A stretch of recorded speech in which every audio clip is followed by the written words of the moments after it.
Ayan mga karudong, nagisa ko na siya. Kasi bihag to, na pangpanabong na manok. Ngayon, ililipat ko dito sa ililipat ko sa pressure cooker. Para hindi masayang yung gas, diba? Dito ko na siya palambutin. Ayan mga karudong, nagisa ko na siya. Doon ko na sa rice cooker ituloy yung niya. Nagisa ko lang siya, yung mga tanglad. Importante, nakalimutan ko pa ng tanglad ko niya. Importante may tanglad. Para kahit pa paano wala lang sa.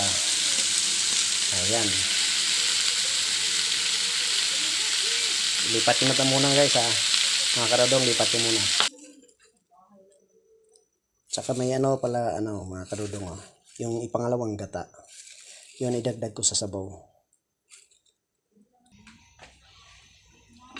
Ayan mga karudong. Nalagyan ko na isang mild lang na timpla. Kasi may hiro pa tayong gata na yung pinaka niya gata niya ilalagay ko. Takpan ko muna mga karudong. Picturean ko na lang sa pag na okay na. Ayan. Pressure cooker ko muna siya kasi para hindi ba sayang yung gas. Diba? Sayang yung gas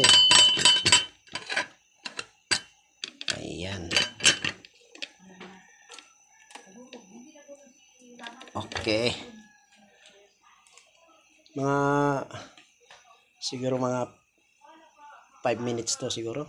3. Kasi nagisa na yan Pag nasubraan din naman ito, lata.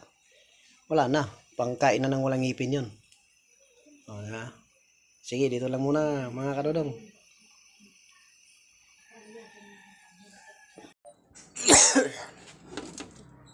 Nubo tuloy ako. Ayan mga karudong. Ito na yung gata, may gata natin. Hindi ko masyadong pinatuyo kasi para baka di ayaw nila Dapat maganda nga ito, medyo mamantika-mantika Pero may sabaw-sabaw ko yan. Pero na yan. Okay na yan.